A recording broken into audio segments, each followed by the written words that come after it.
around uniforms in Kent. We've seen some changes this World Cup. You'll notice a lot of clubs, a lot of teams wearing dark colored shorts instead of the white shorts. That's one of those changes that's really come up through the grassroots with players saying, this is a problem, this is a concern for us. We saw that a couple weeks ago at Wimbledon. I don't know if there are tennis fans in here, but Wimbledon also changed their regulations in large part to support athletes who menstruate. And what I always say to coaches who are working with young people is, if the stars at the World Cup, if they're struggling, if they're stressed out about their uniforms, how do you think your average 13, 14-year-old feels on your club? At the same time, if your club is saying to you, we have all these traditions and histories, we can't change the uniform policies, that's how it's always been done. Hello, Wimbledon, have you ever heard of them? They have a lot of traditions and histories. They changed it. They changed it because it's important. So that's the kind of work we've been trying to do with Power to Play, period. And there's information over there. Hi, Gwen, you want to wave? This is my daughter, Gwen. She's manning the table over there. So we got like some stickers and things like that. Grab anything you want from that. I've toted it all the way here from the US, so you're welcome to take that material. And then, I've lost the,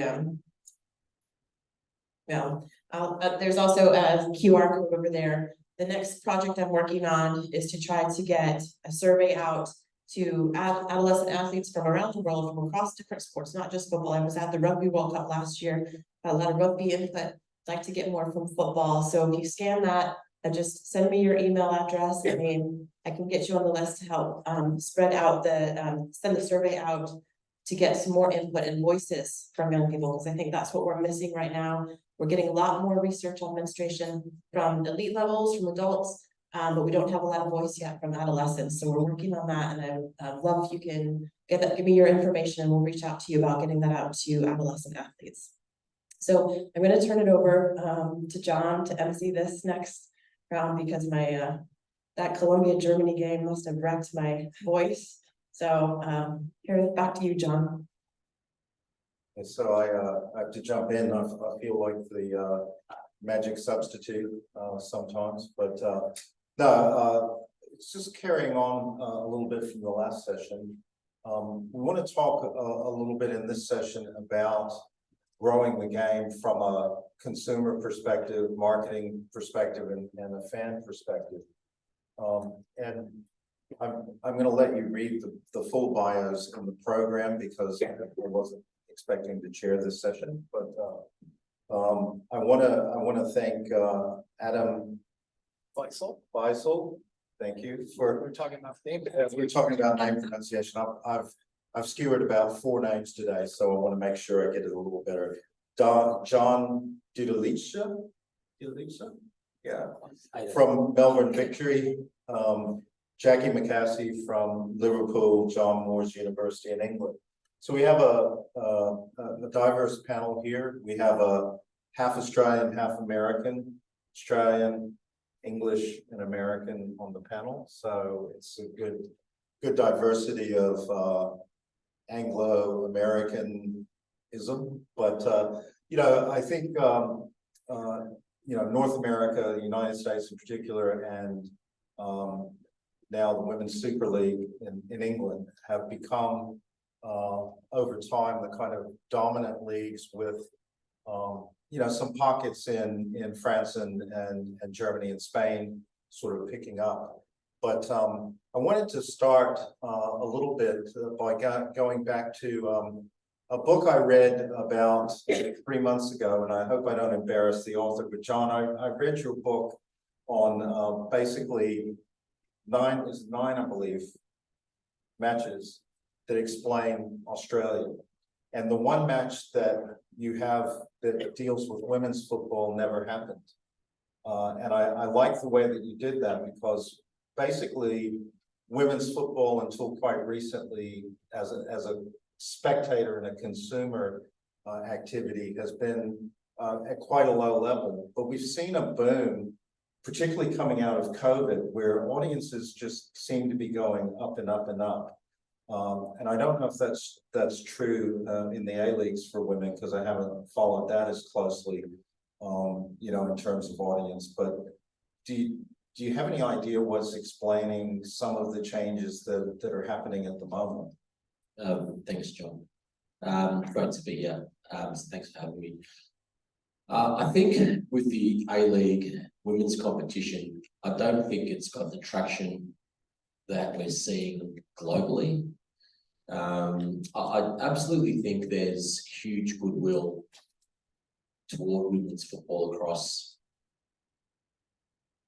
Australian supporters, but we're not seeing that translate into attendances at games. And I can point to any number of wonderful spectacles that I've been privileged to be at, where we've had less than a few hundred people at games. So it's quite sobering when you see that, and you see the lack of rhetoric shift into action, and that's the big leap that we have at the moment. We'll probably unpack a range of reasons why we're not seeing that. I think on the other side of it, around why we're seeing this critical mass of support for particular, I'll just use the Matildas in our situation, is I think if you were to draw or tie together the threads of Australian football, no one team captures that more powerfully than the Matildas. I think there's people who are involved in football at grassroots often don't see how what they do on a weekend results in, for example, Harry Kewell playing well for Leeds United. I think in women's football, there's this notion of we play a role in helping this happen. So when a junior club decided a generation ago to field a girls' team that it didn't previously have, and that one girls' team grew into 35 teams across its entire club, people see that their journey mirrors the journey that we've seen for the Australian women's national team. So there's a sense of community ownership of that team that you rarely see in men's professional sport, and that's, I think, a big part of it. And I think what sits to the side of that as well is this, I'll use the term intersectionality, it's probably in the wrong context, but so many different communities look at that team and see themselves in it. And again, I don't think there's many other sports or sporting teams where you can do that. And I'm talking ethnically, culturally, in terms of sexuality, in terms of gender.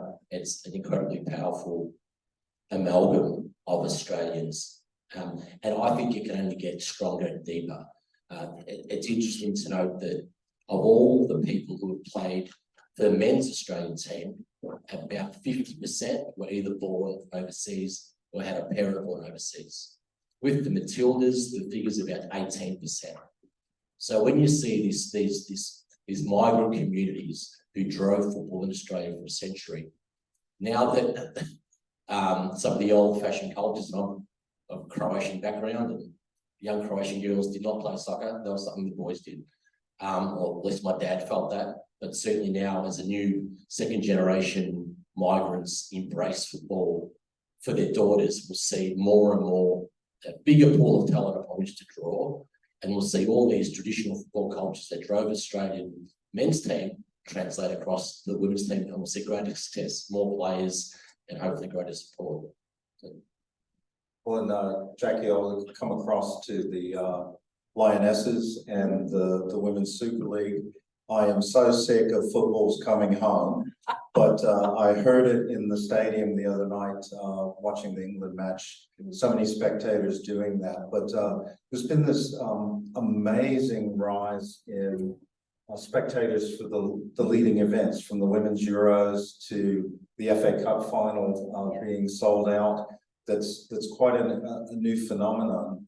But you're in a market, in a situation, and as Jean was saying in the last panel, you know, Sam Kerr is a superstar, a rock star. Everybody knows who she is. What from your perspective has been happening in English football that for women that is now kind of driving a real kind of market for consumers, for products, et cetera, around the women's game? I think this on several levels is about just generally people, not necessarily fans of women's football, getting behind the Lionesses before the Euros, before the final, and certainly after that. I think a lot of the London teams do really well, as you mentioned, the FA Cup and Women's Super League, like selling up, stadiums like Arsenal Stadium. It's very much a London thing. Obviously, I'm in the northwest of England. It's not the same at Liverpool. Liverpool women. It's really different. A successful game there would be like 900 supporters. I have to say, some of the scheduling and the fixtures means that the men's and the women's games are played at exactly the same time on the same days. So yeah, I think there's also kind of a one-upmanship on the fact that the women did it. That's why they've adopted football's coming home so well. Is that they did it. There's been for me something else which has been quite significant, and that is the explosion at grassroots level. So just in the last, so I started playing football after the Lionesses won, and I've never played it in my life. I wasn't allowed to at school, etc., etc. But yeah, just the growth in grassroots teams in Liverpool. They're forming almost every week, and they are women of different ages, all coming together. Some have played. So one of my teammates has played for West Ham when she was younger. To me, who's never played, and for me that was quite interesting. I don't really consider, we don't really worry about the younger generation in England. The girls are playing football, they're playing for schools, they're playing for teams, but certainly when you get a bit older, that was where there's been a huge gap. But it felt like everybody could just get on board with it. Even the differences between the men's team and the women's team culturally. Obviously, I'm from Liverpool, so nobody in Liverpool, we've got a strong, obviously, Irish kind of heritage running through Liverpool, and nobody really gets behind the men's England team. That's all. But they get behind the women's. So there's just so many nuances and layers, and it just felt good to win at last. We're still, I think it was a year ago. Was it a year ago today? I think it was, yeah. So, I've seen loads of social posts today about it. But yeah, grassroots is where it's at. Let me transition to the country where our former president said you were going to get so tired of winning. We're going to win. The American market is an interesting one at the moment, including for women's football, because and I think MLS has had this challenge as well, that as more and more people are watching Premier League football, it's actually detracted from the following of MLS, because Americans are used to going for the best. And in this case, in football and soccer, the best is not in the USA. But at the same time, all but one of the American players in the national women's team plays in the women's league in the US. And Lindsay Horan was actually vilified by a lot of people for going to play for Olympic Lyonnais.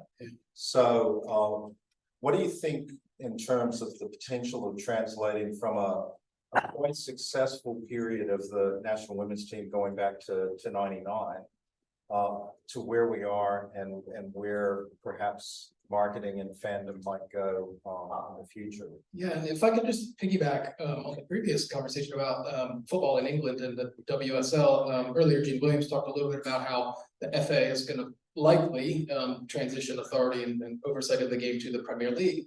And I think there are a lot of issues with the ways in which big clubs have treated their women's teams. And I'm a Liverpool supporter, been for 20 years. And the ways in which they've gone about just treating their women's program is despicable. It's embarrassing as a supporter, embarrassing as a fan. The club turned over £700 million in revenue last year.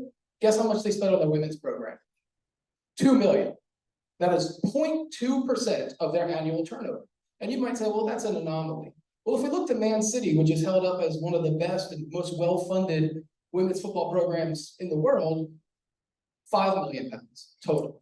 So that's still less than 1% of their £700 million turnover.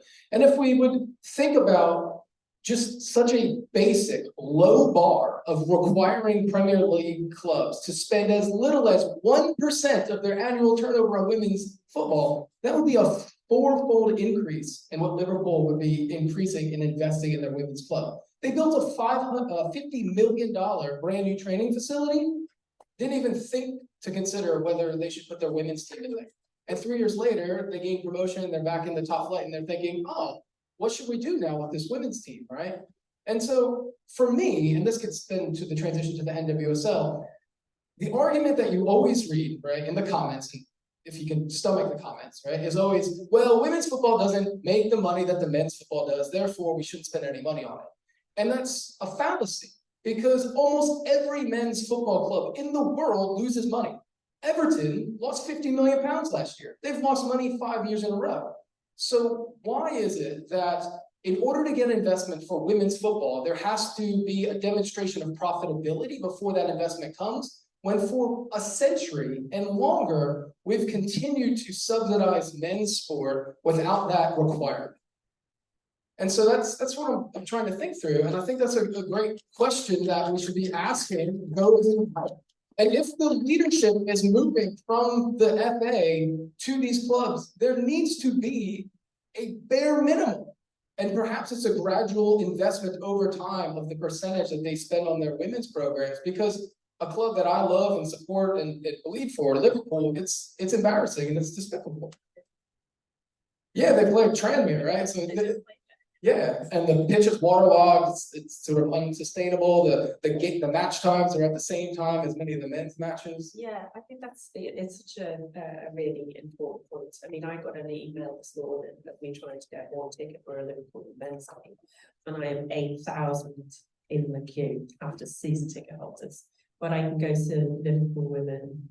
Probably ticket charge is like £5, and it's really interesting actually that it just doesn't transfer over. It's the same club, but it just doesn't, the attendance doesn't transfer. But I think part of it is because of where they play, rather than, you know, it's kind of, you have to hop on a train or whatever. People just don't do it. I will say this, some clubs are beginning to get it. For example, my club worked out that Rachel Daly actually is a really good striker, and they put her at striker and she won the Golden Boot for Aston Villa. And they've actually been very proud of how the women's team has performed, challenging the kind of top 4 clubs that have been known. You know, like Katie McCabe came through the Arsenal Academy, Chelsea, the Manchester clubs who've invested quite significantly.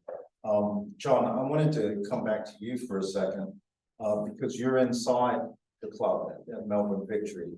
So whether it's an Australian club or an international club, how do you sort of make decisions or balance sort of investment and promotion for the men's team and for the women's team? Yeah, it's a really complex question. I'm trying to do the quick maths as to what our percentage turnover is, investment in our women's program compared to our overall turnover. So it's a lot more than 0.5%, which is positive. Look, I think it's a really fascinating discussion about how best to unlock the sorts of value and potential that we've seen generated by this World Cup, in particular at an A-League level. The big one for me is infrastructure, and the key point behind that is we want to give our players the absolute best football facilities that they can. So that's the most pristine playing, the most pristine pitch, the best amenities, proper elevated coaches boxes, the sort of high performance standards that the players demand. Now, in Melbourne, to use our example, that really only exists at existing large, massive stadiums. And what we've experimented with in the past couple of years is having that as our priority, and we did that by speaking with the players, asking them what they wished for, and they said we want to have access to the very best facilities that we can. So we played a lot of double headers over the past 2 seasons, so the women would play before our men's game. The players absolutely loved it and loved playing in those facilities. However, we didn't get a huge turnout from our fans. We got more people at those games than we did to our standalone A-League women's fixtures, but we certainly didn't justify financially the opening of the gates, and it ended up being a really long day for most of the fans who went. Now, the flip side of it is going to smaller boutique community facilities. And whilst in some respects they provide a better matchday experience for fans, what they don't provide is a real opportunity for players to regard themselves as being genuinely elite. The pitches tend to be substandard, the amenities might be poor. So they, as the athletes, don't feel that they can put on the best possible show that they can. And then you overlay that, the fixturing that's in place. So the way the media rights work, inevitably or invariably, our women end up playing at 3 p.m. on a Sunday afternoon in the months of November through March. And most people who live in Australia know how warm it can be. And it's crippling to play in that weather, not only as in terms of your exposure to health and wellbeing issues, but the actual quality of the performances, it can be poor because the game's so slow. So they don't get the benefit of playing at 7:30 at night or 8 o'clock at night because the facilities don't allow it to happen. So what we really need to do if we want to create a genuine and sustainable competition is we need to actually create the sort of infrastructure footprint that allows women's football to be at its absolute best. And that means giving them the best pitches, the best amenities, but also scheduling it at the right times, making sure that the facilities are more in the spectator experience is more in keeping with the sorts of fans that we're seeing coming to women's football matches. And that's a big job. It's an expensive job, but it has to start at some point. There's not one facility, I think, in Australia that ticks both of those boxes. Maybe the recently constructed home of the Matildas in Melbourne gets close, but beyond that, we don't have any facilities that give the players what they deserve, but also would accommodate the fans and the spectator experience that we need. Yeah, that raises 2 questions for me, and I'll keep with you, John, while you've got the microphone, and I'll come back across to Adam. The first one is, we've been talking about legacy and the excitement and vibe around this World Cup. And, you know, I see people buying lots and lots of product, going to the matches, wanting tickets, not being able to get tickets because they've sold out or can't get them on the platform, that kind of thing. But when the World Cup is over, all of those players that we've been celebrating are going to go back and be playing in Europe or potentially the US, bar a handful. So for the A-Leagues and for Australia, what's the sort of strategy that could be used to actually sort of piggyback and build off of the World Cup itself? Yeah, I think it's a significant challenge. For me, it's a significant concern. We absolutely will never have a better opportunity to turbocharge the game into the next 5 or 10 years. And I think a part of me has resigned myself to the fact that it might be wasted. And purely because we haven't run a strategy in parallel with putting on a great tournament. And that was always going to happen. I mean, I think Australia's history of hosting big tournaments has always shown we filled stadiums and put on a great show. And the 2015 Asian Cup is a great example of that. Nobody expected that to be the success that it was, and it was incredible. But equally, there was no tangible legacy built off the back of that Asian engagement. So we had, you know, halves might remember this one, but Iran played Iraq in Canberra, and it was one of the greatest matches of football I've ever seen. Crowd was heaving, it was incredible.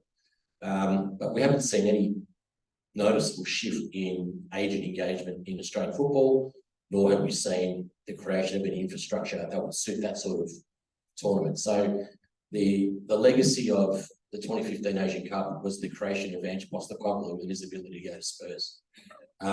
So what if we look now at the next few years, what's the legacy for the 2023 World Cup? Yeah, we'll probably inspire an army of young girls and boys to play more football, but in parallel with that, we need to actually set in place the bricks and mortar that allows them to play effectively and does justice to their talents. And that's, for me, I'm struggling to get my head around how that's going to happen now.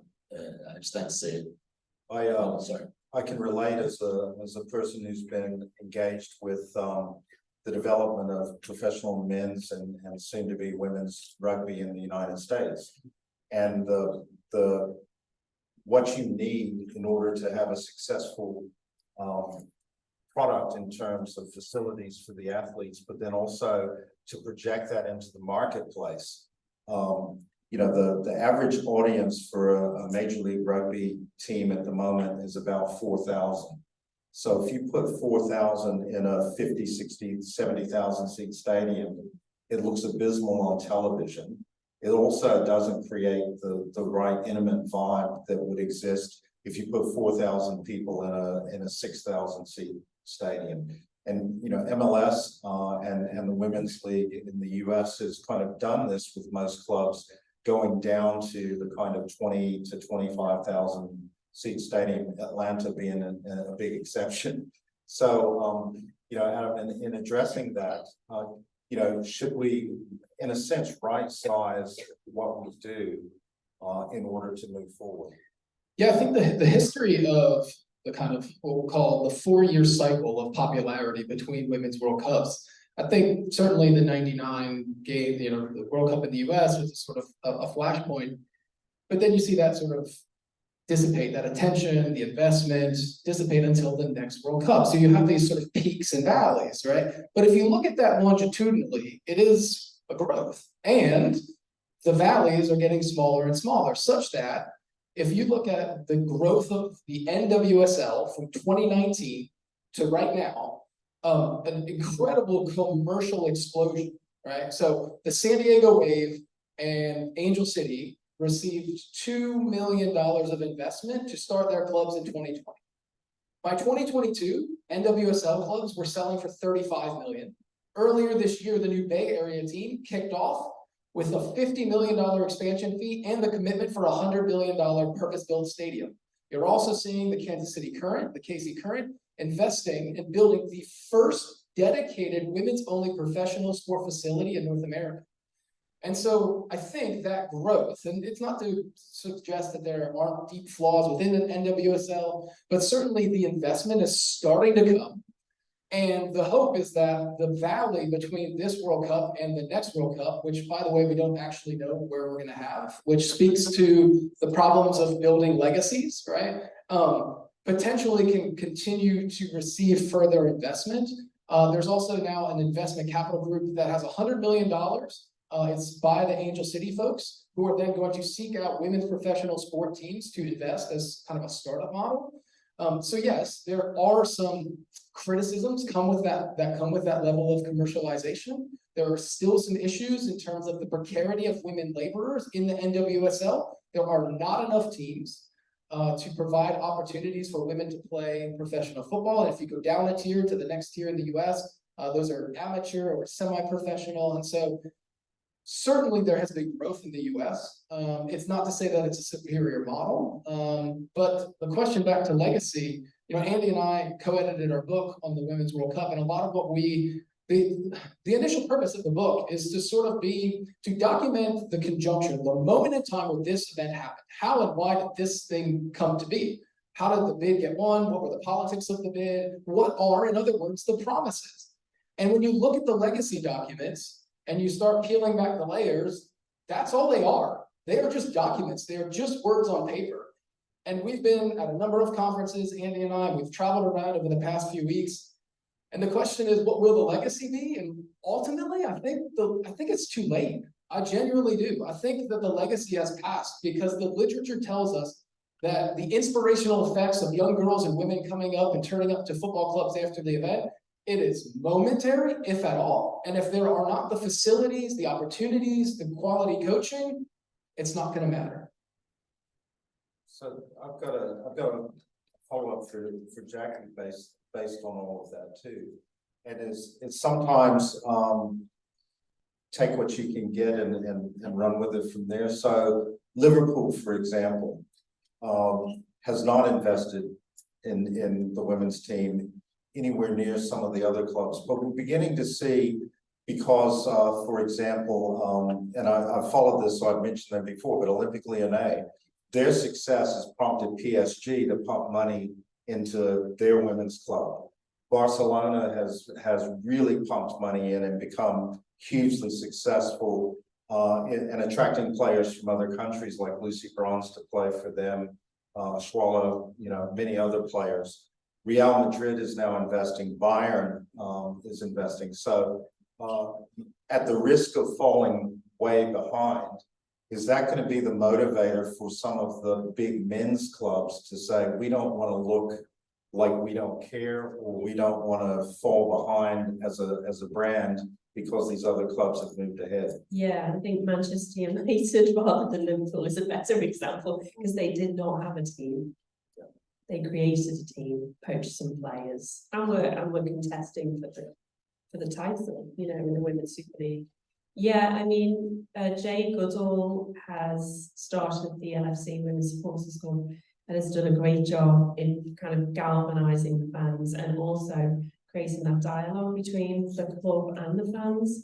And the word is always, we're working on that, we're working on a training facility, it's coming. And I used to think it was because of social media and fans using social media that people want things very quickly. Am I playing devil's advocate there? But everybody wants everything in women's football and they want it now. And, social media gives everybody a platform to complain about it. So the word is that that something is going to happen. I think what is quite interesting, like my practice-based research is photography. And I actually started the project 10 years ago at Liverpool. And it was in the 2013-14 season when we almost won the league. Roger Spotted. So, and Liverpool won the Women's Super League back to back. Now, I didn't know that. I lived there. Because in some ways there's almost hardly any elbow room for women's football. That is changing. It's changing, but it's very slow. It's very slow.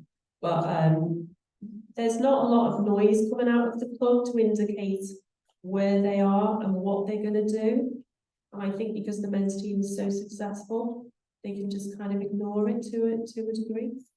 I couldn't tell you what they're planning to do, if they're going to move the women, if they're going to move the training facility, the ground, anything. And it's because I think there's no room because of the men's team and their recent successes. Well, that kind of leads me back. Jean was talking about this a little bit this morning, and we were talking some over lunch about it, which is that if some of the traditional brands, and now I'm kind of moving beyond football clubs themselves, but I'm talking more in the vein of Nike, Adidas, and some of the others, are not putting forward the right kind of marketing or promotion into the women's game. Brands like Foudy's has emerged. Helen's going to speak tomorrow, that are focused on a women's market. We have clubs focused on the women's market. Maybe we can get Jean and others to get us Mary Earp's shirts. But is that the way that then we can maximize opportunity and marketing success in the women's game, to have it viewed as something completely different and perhaps marketed, sold in a different kind of way? I mean, I think Manchester City did that really well quite early on. because they were the first or one of the first to market the women's shirts alongside the men's, especially in their stores. All of the shirts were presented together under the slogan "One City," which you imagine every other club would have wanted to do. So they did it quite quickly, quite early on, quite successfully. I do think, I mean, Nike has got its roots in women's football that go back quite a long way. I said this to Jean a few times, it feels like Nike owns women's football. But what I've seen certainly in the last 5 years since the 2019 World Cup is this groundswell of creativity, of design.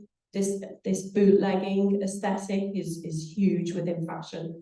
The idea that you can reference other logos, the branding, that's huge. And what I've seen a lot of is a lot of women creating their own clothes, their own work, being able to react quickly, but not in a fast fashion sense.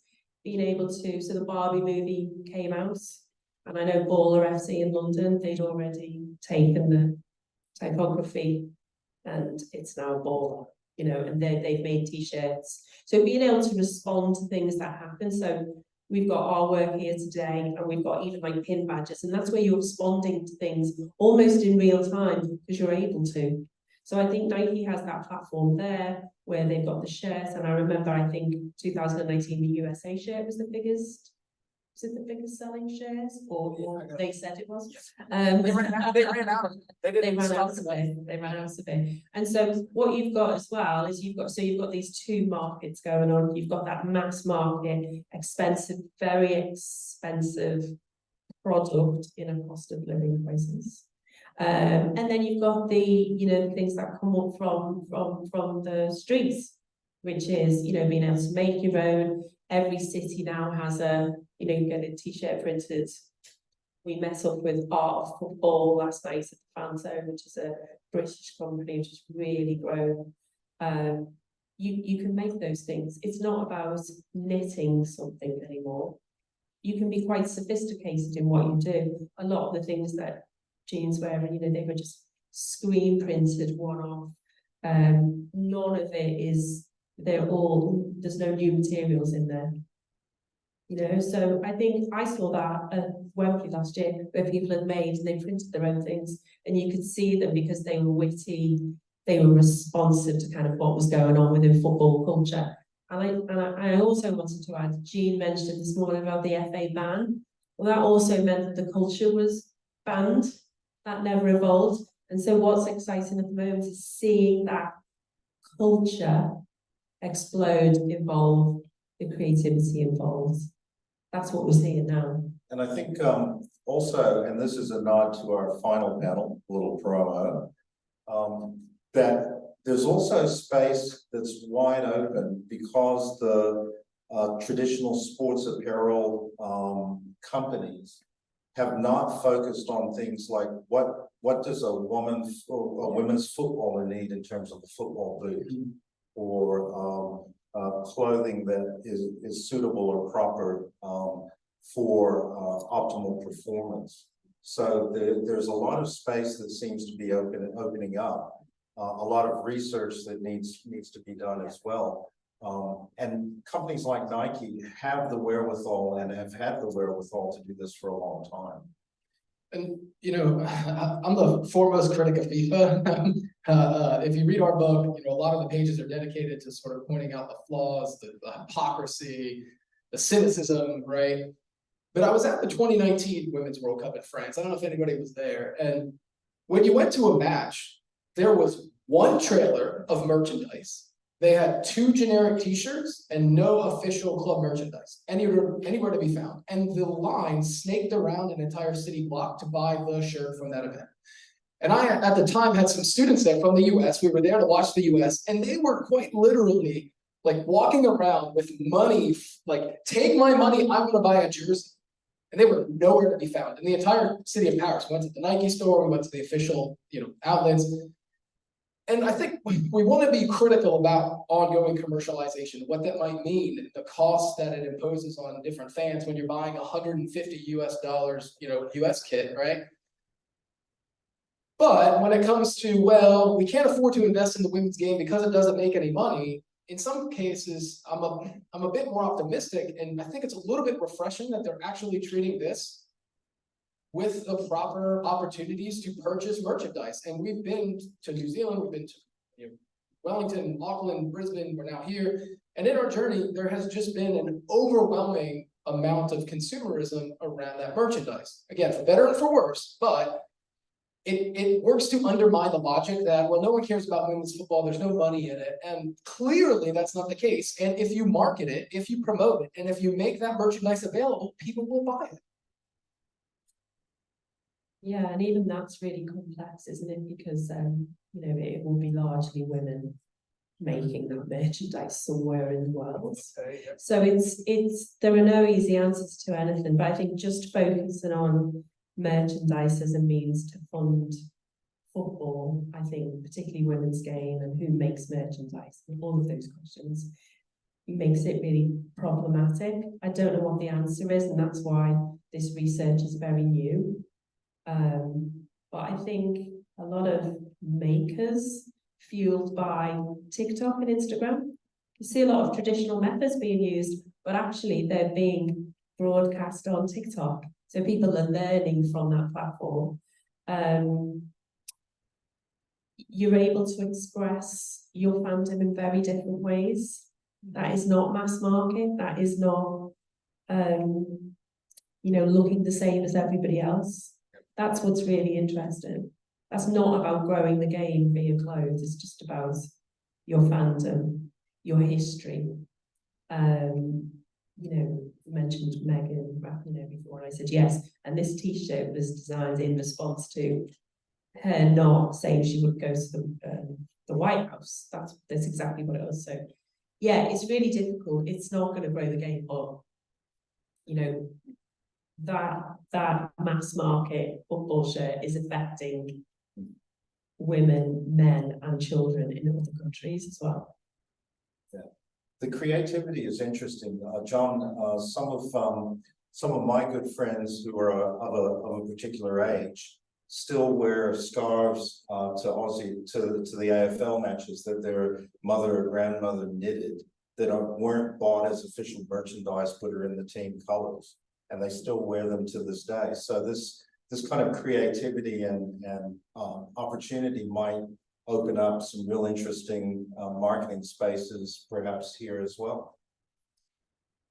Yeah, one hopes. I think where merchandise can play an important role is in this notion of what I call passive consumption. And the example I often use is I don't think I've sat down and watched an NFL game from start to finish. In any given year, I'll probably watch one NBA game, but I could probably tell you who wins the Super Bowl, who the best players are. I can tell you who won the NBA, who's doing well, how LeBron's season was, yet I didn't watch one Lakers game all year. It's because it's just ubiquitous as a part of our culture. You see Lakers top, you hear on the radio, this passive consumption through osmosis enters your psyche. And I think if you start seeing women's merch or merch celebrating women's sport and women's football becomes a part of our urban culture, if you like, then it actually starts seeping into our mentality, our psyche, and becomes more relevant in our life. And that's, and that whole notion I actually stole from Megan Rapinoe. I heard her speak at a function, and she spoke about the importance of visibility is because it creates, it's through osmosis, it becomes part of your psyche. And that's where we need to take women's football. Yeah, absolutely. I just wanted to add as well that working with Manchester City back in 2016, it became very apparent that there's a huge demographic just kind of missed out of this whole conversation, which is maybe anyone over the age of 30 at the moment when you look at all the advertising, is the amount of older women who were wearing the latest football shirts, so photograph fans in their 70s, 80s, all wearing the latest shirt, but it's never designed for them.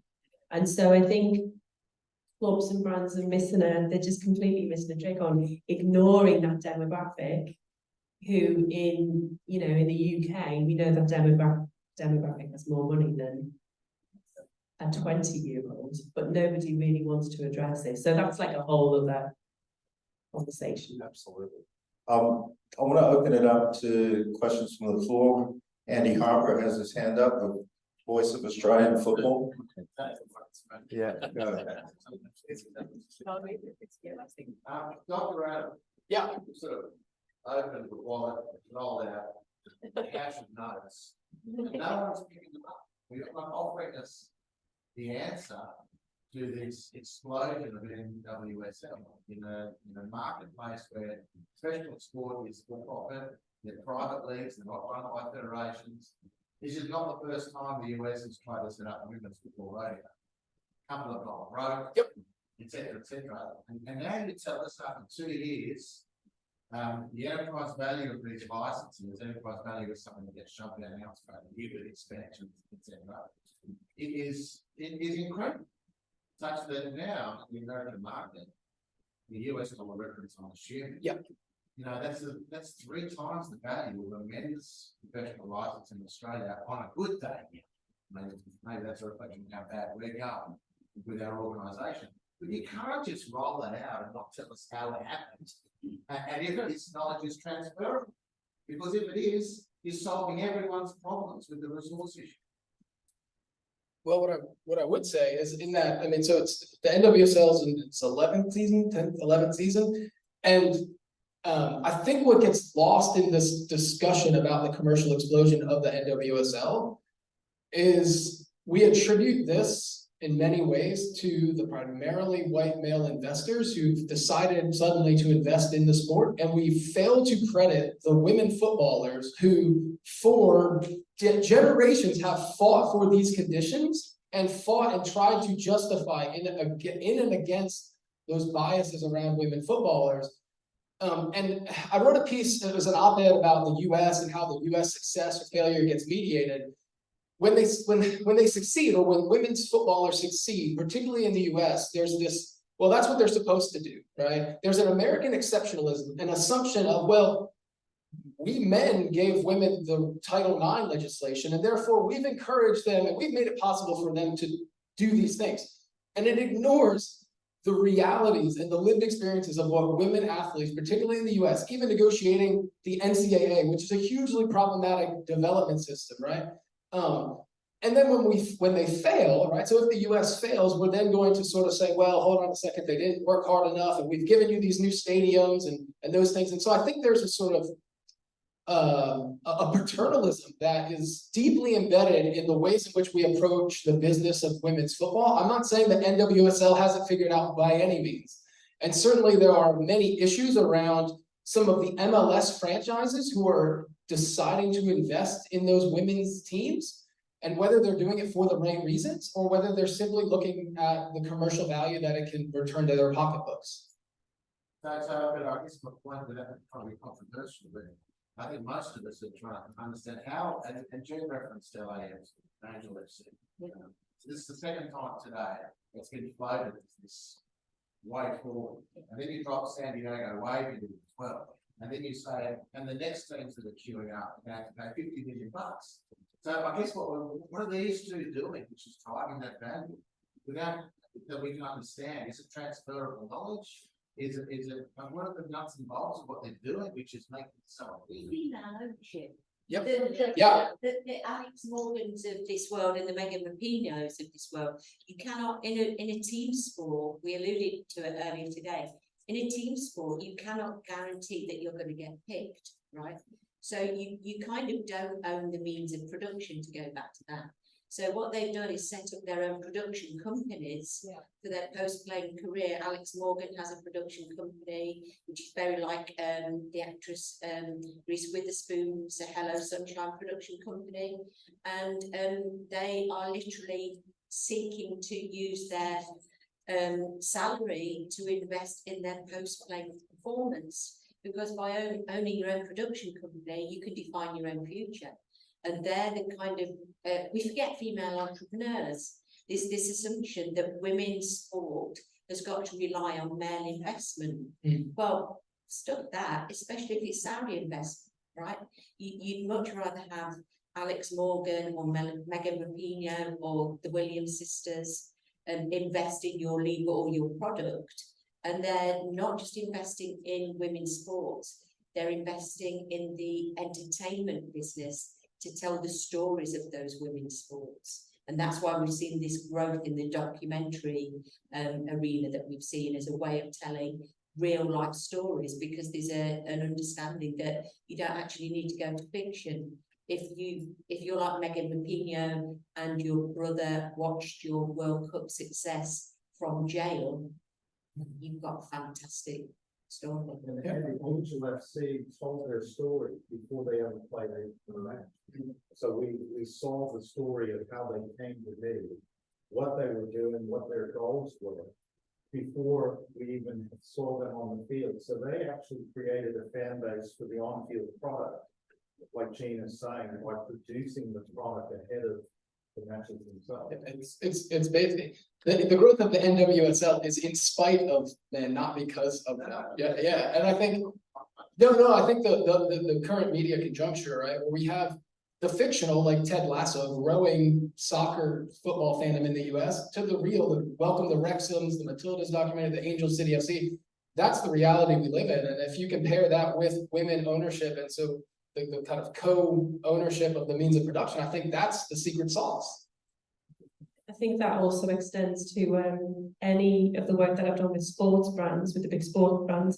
They're very good at putting a diverse group of women in front of the camera, but when you speak to the creative teams, they're usually men. And so what I've seen in the last 10 years, and right up to the Lionesses win, was we made the coast for the squad announcement film, and it was 3 women that had made their own creative agency quite recently, got that gig of actually being able to produce the film with a young female director. One of the women plays football, one of the women is a drummer in a band sports team, and the other woman is a DJ. And so you've got these groups of women forming creative agencies, production agencies, and now their skill set, we have the skill sets. We have the skill set, we have the vision, we can deliver it. They also have the knowledge. There's a lot of those women have been following women's football for a long time. But yeah, so the creative teams at brands and companies also need to change, because they're usually men.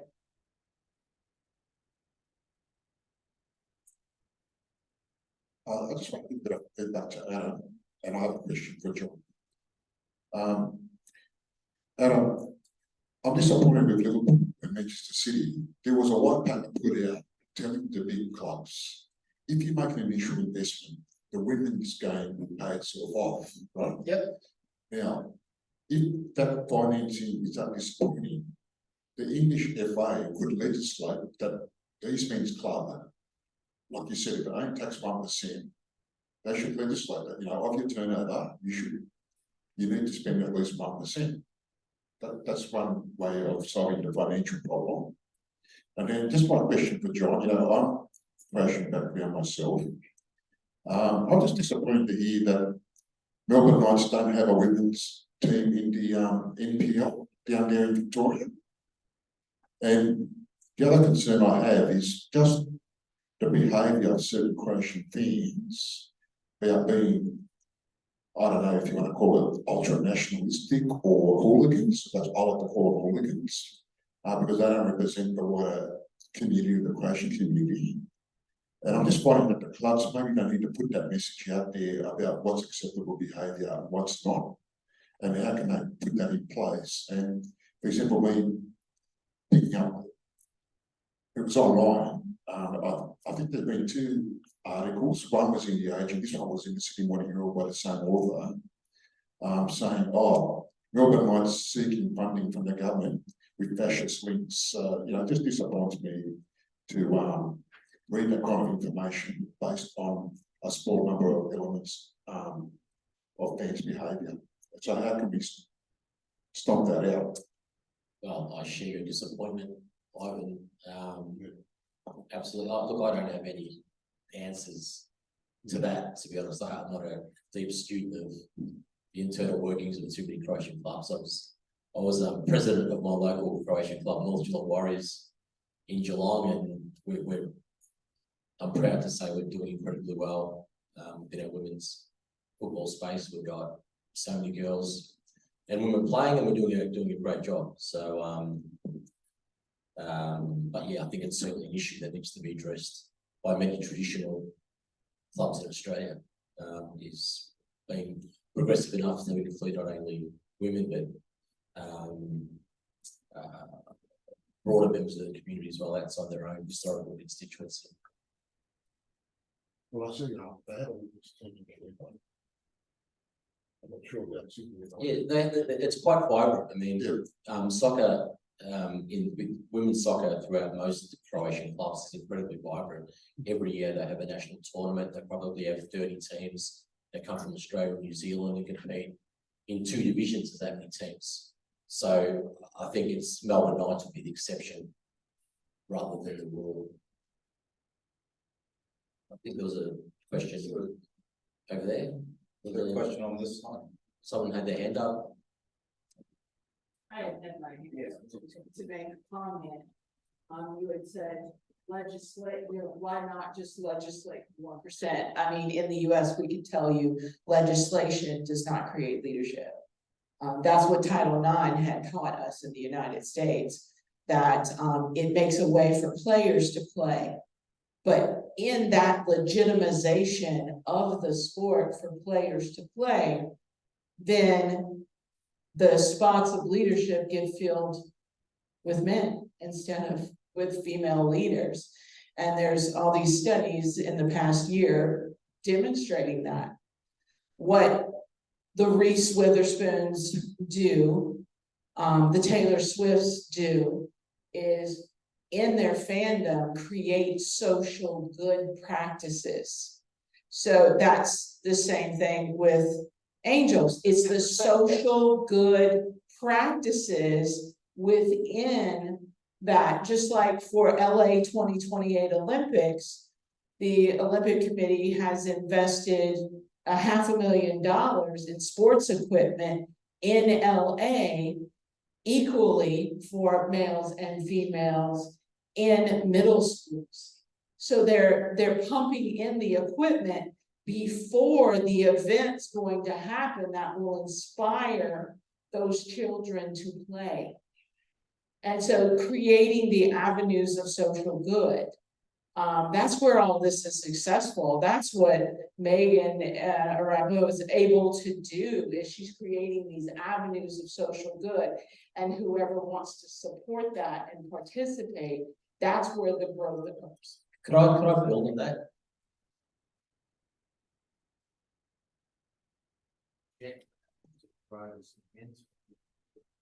Can you explain more? It's part of it's a community, it's creating that element of community, it's connection at the individual level. You see it in the US all the time with our minor league teams.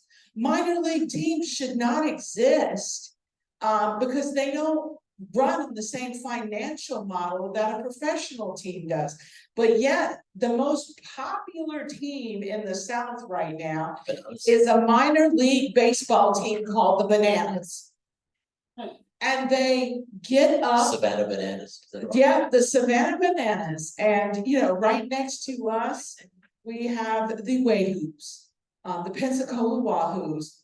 And it's the ridiculous nature and way they develop heartstrings to their fan base. Every game at the Bananas game, every game, pitcher is gonna sing. And he is gonna sing something ridiculous to some fan in the audience. They show up with the hope that they're going to get a song just for them with their name in it. They're gonna do a dance. They're gonna make the umpire dance. The umpire dances every time.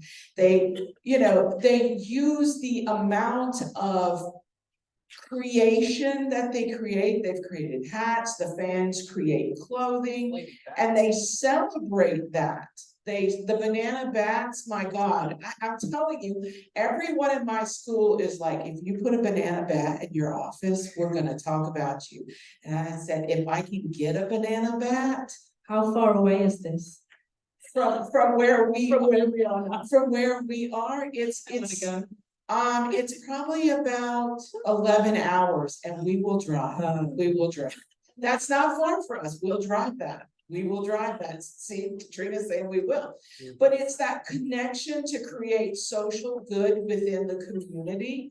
Those players, they'll go out and they'll serve a food kitchen. They will donate a portion of their earnings. And the players that are the most popular in the United States are the ones that build something for their community. They give back. And that in turn redoubles the investment in the sports teams. So you can look for, you can look at markets where there are 7 or 8 teams. It's not because the market can bear 7 or 8 teams. It's because they've invested in the community in such a way that the community is sacrificially participating in their sport. If I could just maybe tie it up, because I think maybe we're out of time, but to answer your question, I think Professor Williams really highlights it. The NWSL has about a 50-50 split between teams that are independent, women-run, women-owned, women-organized, and about 50% of the teams are offshoots of their MLS counterparts. And those teams are not in great shape. They are not growing. And I think there's proof positive of the model going forward. And it's why the next round of expansion in the NWSL is not going to be satellite teams from the men's MLS clubs. It is going to be women-owned, women-led, women-controlled, and teams in which the players have some sort of stake in the development of that club. And so if that's the model, I think it's worth pursuing.